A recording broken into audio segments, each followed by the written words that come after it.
بخاری اور مسلم دونوں میں حدیث ہے، انس ابن مالک کہتے ہیں میں نے آج تک کوئی ہاتھ ایسا نہیں چھوا جیسا کہ نبی علیہ السلام کا مبارک ہاتھ تھا. وہ کہتے ہیں کوئی دنیا کی ریشم اور دباج اس سے زیادہ نرم نہیں تھی جو نبی علیہ السلام کا مبارک ہاتھ تھا. ریشم کے ساتھ مثال دی ہے. یہ نہیں ہے کہ نبی علیہ السلام جو ہے وہ آپ نے بڑی امیروں والی زندگی گزاری تھی، آپ نے تو مزدوری کی ہے، اس کے باوجود اللہ نے ایک پروٹوکول دیا کہ ہاتھ ان کا بہت نرم تھا. اسی بخاری مسلم کی حدیث میں آتا ہے کہ میں نے آج تک کوئی مشک اور عنبر کی خوشبو ایسی نہیں سونگی جو نبی علیہ السلام کے پسینہ مبارک سے اور آپ کے مبارک ہاتھوں سے آتی تھی. مسلم شریف میں حدیث ہے، ایک صحابی کہتے ہیں میں چھوٹی عمر کا تھا تو حضور نے ایک دفعہ میرے اپنا ہاتھ مبارک میرے سر پہ پھیرا تو کہتے ہیں مجھے لگتا ہے کہ آپ علیہ السلام نے ہاتھ مبارک کسی عطر دان سے نکال کے میرے سر پہ پھیرا ہے، اتنا خوشبودار تھا. تو آپ علیہ السلام کے پسینے سے خوشبو آتی تھی. بخاری مسلم دونوں میں حدیث ہے کہ ام سلیم کہتی ہیں کہ نبی علیہ السلام ایک دفعہ سوئے ہوئے تھے تو آپ کو سوتی ہوئی حالت میں بہت پسینہ آتا تھا. تو ایک کھلے برتن کے وہ لے کے آئیں، ایک کھلا برتن، اور نبی اسلام کے مبارک پسینے کو انہوں نے جمع کیا. حضور کی آنکھ کھل گئی، آپ فرمائے یہ کیا؟ ان کا جی اس طرح آپ کا پسینہ انتہائی خوشبودار ہے، ہم اس کو خوشبو کے طور پہ اپنی خوشبو میں ملا کے استعمال کرتے ہیں، اپنی خوشبو میں بھی خوشبو کرنے کے لیے. اور مسلم شریف کی ایک حدیث میں ہے کہ ایک عورت آئی کہ میری بچی کی شادی ہے تو میں آپ کا پسینہ لینے کے لیے آئی، ٹھیک ہے، خوشبو کے طور پہ. اچھا، وہ بخاری مسلم کی اس حدیث میں ام سلیم نے جب یہ جواب دیا تو حضور نے فرمایا تم نے اچھا کام کیا، یعنی آپ نے اس کی تعریف کی. پسینہ مبارک آپ کی تو ہر چیز ہی جناب کمال ہے، تو کس بات کا ذکر کیا جائے؟ میں گھنٹوں اس پہ فی الودی کئی احادیث بیان کر سکتا ہوں آپ کے تبرکات کے اوپر. صحیح مسلم میں حدیث ہے نبی علیہ السلام فجر کے بعد سخت سردیوں میں بھی جب نکلتے تو مدینے کے لوگوں نے اپنے غلام باہر کھڑے کیے ہوتے برتن اٹھا کے، آپ علیہ السلام ایک ایک برتن میں اپنا ہاتھ ڈالتے جاتے تھے برکت کے لیے.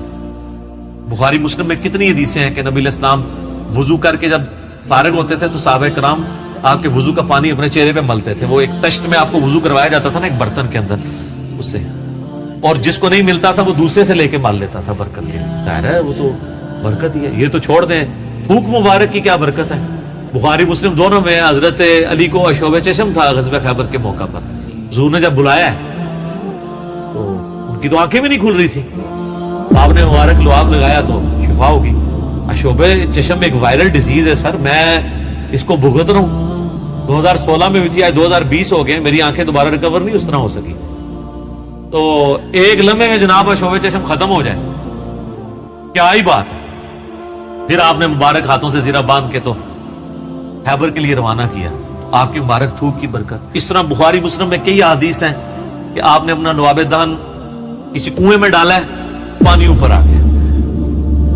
کھانے میں ڈالا ہے، کھانا 10 بندوں کا تھا، 300 بندوں نے کھا لیا ہے اور اتنے کا اتنا ہے، کام ہی نہیں ہو رہا. تھوک مبارک کی برکت، ہاتھ مبارک کی برکت. بخاری مسلم میں آتا ہے کہ صلح حدیبیہ کے موقع پر سارے لوگوں سے پانی تھوڑا تھوڑا جمع کر کے ایک کٹورا جمع ہوا، نبی علیہ السلام نے اپنا ہاتھ اس میں رکھا، اس میں سے پانی کے چشمے نکلے. 1500 صحابہ نے، جابر بن عبداللہ کہتے ہیں، وضو کیا، پانی پیا، جانوروں کو پلا لیا اور اپنے مشکیزیں بھی بھر لی. تو تابعی کہتے ہیں کہ وہ پانی کتنا تھا؟ انہوں نے کہا وہ دیکھنے کو تو ایک کٹورا تھا لیکن حضور کی انگلیوں سے جو چشمے نکل رہے تھے نا، وہ پانی اتنا زیادہ تھا کہ 1,00,000 بھی ہم ہوتے نا، وہ پانی 1,00,000 کو بھی کفایت کرتا تھا. تو آپ کے مبارک ہاتھوں کی برکت تھی. صحیح بخاری میں آتا ہے ایک صحابی کی پنڈلی ٹوٹ گئی، نبی علیہ السلام فرمایا ٹانگ سیدھی کر، اپنا ہاتھ پھیرا. وہ کہتے ہیں اللہ کی قسم اس طرح ہوگی کبھی ٹوٹی نہیں تھی. حالانکہ سر پنڈلی ٹوٹ جائے نا، اس کا کیورنگ پیریڈ 6 سے 8 ہفتے ہے اور سالوں اس کی احتیاط چلتی ہے، آپ دوبارہ نہیں وہ باندھ سکتے. اور صحابی کہتے ہیں مجھے یاد بھی نہیں ٹوٹی تھی. معجزہ. بخاری مسلم میں آتا ہے کہ ایک شخص نے جمعے کے خطبے کے دوران کہا یا رسول اللہ مویشی علاقوں کے دعا کریں بارش کے لیے. دعا کی، اسی ٹائم بارش شروع ہوئی، اگلے جمعے تک جاری رہی. اگلے جمعے وہی بندہ کھڑا ہو گیا کہ ہمارے گھر جو ہیں وہ اب پانی ان میں ٹپکنے لگا. آپ بس یہ دعا کریں کہ زمینوں پہ سائڈ پہ ہو، گھروں پہ نہ ہو. تو بخاری مسلم کے الفاظ ہیں، آپ نے یہ انگلی سے بادلوں کو اشارے کیے. سر اب جن صحابہ نے یہ منظر دیکھا ہوا تھا صحیح بخاری میں آتا ہے، ابن مسعود کہتے ہیں ہم حضور کے ساتھ کھانا کھاتے تھے، ہم اس کھانے کے نوالوں میں سے تسبیح کی آواز سنتے تھے. یہ تو برکات آپ کی تھی. جابر بن عبداللہ کہتے ہیں، مسلم شریف میں حدیث ہے کہ ایک سفر کے دوران حضور نے مجھے کہا ان 2 درختوں کو کہ اللہ کے نبی کہہ رہے ہیں مل جاؤ، میں نے رفع حاجت کرنی ہے. وہ جڑوں سمیت اکھڑ کے اکٹھے ہوئے. کہتے ہیں میں نے حضور کو پانی دیا، آپ سنجا کر کے فارغ ہوئے، آپ نے یوں انگلی سے اشارہ کیا، واپس اپنی جگہ پہ چلے گئے. یہ چیز صحابہ کرام کے ایمان کو بڑے اوپر کے لیول پہ لے جاتی تھی. اور یہ تو نبی الاسلام کے ڈائریکٹ تبرکات ہیں. آپ کے بال مبارک جو آپ سے ٹوٹ کے الگ ہو چکی ہے، ان کی برکات بھی آپ سنیں. صحیح بخاری میں آتا ہے کہ ام سلمہ نے حضور کے چند بال نکالے ایک ڈبیا میں سے. صحابہ ملاقات کے لیے گئے ام المومنین سے، ان کا یہ حضور کے بال ہیں، اور جب بھی کوئی بیمار ہوتا ہے تو محلے میں سے مجھے پانی کا برتن بھیج دیتا ہے، ہم اس میں گھول کے دیتے ہیں، شفا ہو جاتی ہے. حضور کی وفات کے بعد. اور بال مبارک تو پھر بھی جسم کا حصہ ہے، کرتا مبارک تو جسم کا حصہ بھی نہیں ہے، یہ تو الگ سے ایک چیز ہے نا. صحیح مسلم میں ہے کہ سروانی تیالسی جبہ اسما ابن بنت ابی بکر نے حضرت عائشہ کی بڑی بہن نے نکالا اور کہا یہ رسول اللہ کا کرتا ہے، جس کے اوپر یہاں پہ گوٹ بھی لگی ہوئی تھی، کالے کلر کا تھا. بائی چانس آج میں نے بھی کالا کپڑے پہنے، یہ سنت ہے. تو وہ کہتی ہیں کہ حضرت عائشہ کی وفات کے وقت میں نے اپنی بہن سے یہ کرتا لے لیا اور حضور اسے پہنتے تھے، اور ہم اس کا دھون مریضوں کو شفا کے لیے دیتے. یہ ساری آپ کی برکات ہے.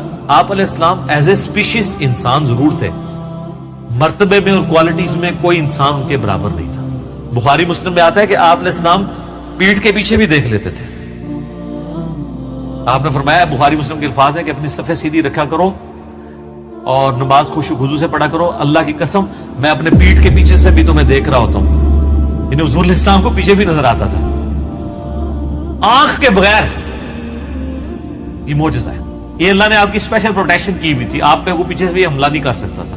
آپ ہر طرف 360 ڈگری کا آپ کو ویژن ہر وقت نظر آتا تھا. یہ آپ کا معجزہ تھا. بخاری مسلم میں الفاظ ہیں، وہ کسوف کی نماز آپ نے پڑھائی سورج گرہن کی. آج بھی میرا لگا ہوا تھا یہ 1-2 دن چلنا ہے. تو کسوف کی نماز پڑھائی تو آپ نے نماز کے دوران کچھ قدم آگے کیے، پھر یوں ہاتھ بڑھایا، پھر واپس کھینچ لیا. صحابہ نے کہا یا رسول اللہ، آج آپ کو ایک عمل ایسا کرتے دیکھیں جو پہلے نہیں کرتے. آپ فرمایا کہ میں نے جب نگاہ اٹھائی تو میں نے جنت دیکھ لی، جنت 7 آسمانوں کے اوپر، اور اس میں میں نے انگوروں کا ایک گوشہ دیکھا. میں نے ارادہ کیا تمہارے لیے توڑ لوں، پھر تم کھاتے ہی رہتے، کیونکہ جنت کو فنا نہیں ہے. وہ اگر گوشہ نیچے آ جاتا نا، اسی بھی کھا رہے ہوتے. جی جنت کو موت نہیں ہے. جنت میں آپ جب کھائیں گے، کھا کے فارغ ہوں گے، پھر وہاں ایک گوشہ اور لگ جائے گا. جنت کو چھوڑ دیں.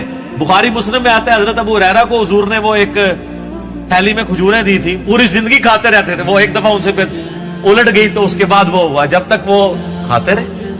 ٹھیک ہے.